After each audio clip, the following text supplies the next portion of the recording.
Hello, my name is Oliver Matthews at Anglia DNA Services. I look after business development. Anglia DNA Services is the UK's leading paternity testing company, and what we will do once you instruct us is we will contact your clients and we'll arrange DNA samples to be taken from either a GP or one of our own trained scientists who can visit your client in their home, your office, a prison or a detention centre, making the whole process quicker and easier for you. We take out all the legwork in arranging a DNA test. Then, once we receive the DNA samples in our laboratory, we can actually process the samples and deliver a report to you the same day. So, for example, if we receive the samples at 9 AM, we can actually deliver you a report by 5 o'clock by email the very same day. Visit our website at www.angliadna.co.uk, where you can now place your instruction online. Hello and welcome. This is the latest legal update for the Solicitors Group TS Legal TV family channel. My name's Godfrey Freeman from Moorcrofts in Liverpool, and today I will be discussing financial matters and trying to bring you up to date with some cases and some other news. Prenuptials are still very much in the news. The two latest cases are Z&Z, a 2011 case reported at EWHC 2878, and V&V, another 2011 case, EWHC 3230. In both cases there were foreign prenuptial agreements, and the court in fact, while considering them, also looked at the needs situation of the wife and children. And you will find, as you go through recent cases, that needs is a very important phrase. A bit like estate agents say location, location, location. I think financial solicitors should be looking at needs, needs, needs. And a couple of interesting pieces of news I saw only this week. Farmers apparently are looking at prenups and also postnups because the price of land's gone up and they're anxious to keep farms in the family. So there's been a 40% rise, according to the NFU, where farmers are concerned. And secondly, it's also being suggested where there are Jewish weddings because of the difficulty of sometimes obtaining a Jewish divorce or get. And some synagogues, in fact in Canada at the moment I understand, are insisting that couples have a prenup before they get married in the synagogue. So two interesting things to keep in mind. Problem of needs is one that the government have recognised, and the Law Commission, which as you probably know has been looking at cohabitation, is now being asked to look at two factors affecting financial matters: needs and also the definition of matrimonial assets. Looking at matrimonial assets, one of the main problems has been inherited wealth and pre-marriage wealth, and there have been a couple of cases reported on those recently. One of course was the lottery case, and I suspect a lot of you have seen that. The reference, which I'll just look for, SVAG&MR 2011 EWHC 2637. This is the lottery winning case, and it's the first case in England and Wales that has dealt with this subject, although there are some Australian cases. And the wife put her own money, used her own money to put the lottery ticket on, and won £500,000. Some of those monies went into a property as a matrimonial home, and the rest was kept separate. And the point here was that there was some mingling of the money, and therefore the husband was able to get something from the lottery winnings, not a lot, I think it was £85,000, and that was looked at on a needs basis. The other case is quite strange actually. Case of K and L, where the wife had inherited shares from her grandfather in 1973. Parties married in 91, had 3 children. Shares were worth about 28 million when they separated, but some 3 years later, at the time of hearing, had gone up to 57 million pounds. The strange thing was that they'd lived a very modest lifestyle.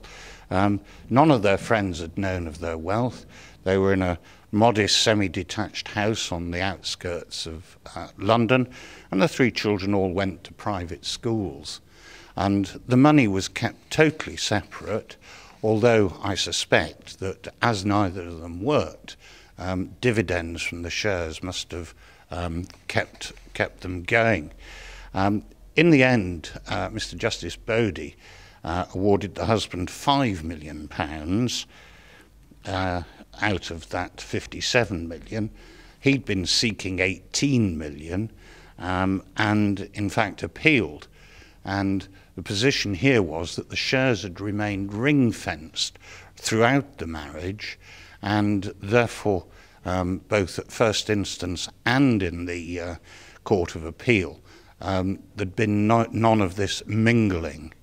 And indeed, so far as I know, where the assets are entirely non-matrimonial, there's no reported decisions where the award has exceeded the applicant's needs.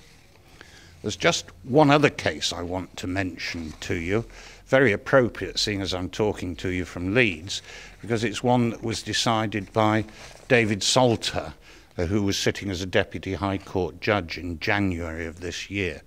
Case of B&B 2012 EWHC HD 08D00149. Very useful case. Deals with pensions, as you might expect, where David Salter was concerned, and also premarital wealth. And the husband argued that all his premarital wealth should be taken out of the equation.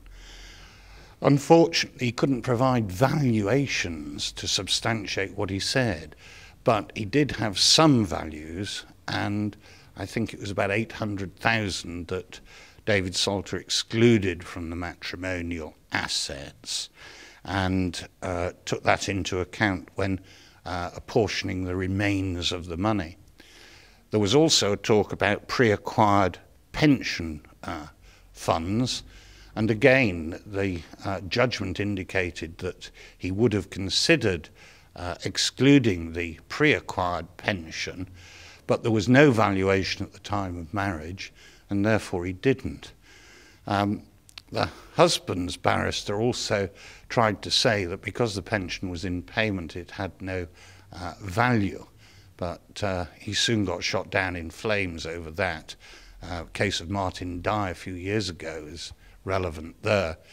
And David Salter also reminded everybody that the state earnings related pensions, where you get extra on top of the old age pension, can be quite a valuable asset, and sometimes is as much as £100,000.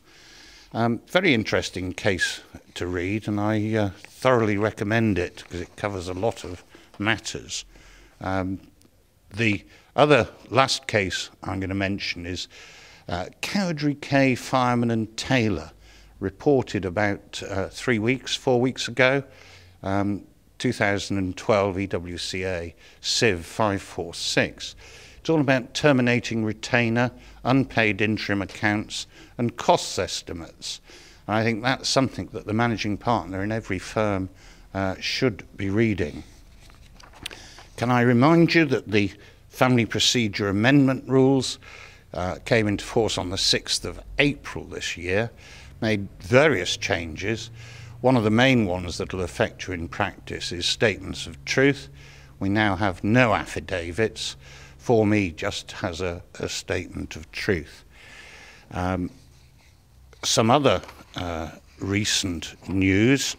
There is talk about modernisation of family courts, and Mr. Justice Ryder has an initiative talking about unified family courts. And I discovered only yesterday that the Crime and Courts Bill, which is presently looking to get the royal assent is talking about a single family court and a single point of entry.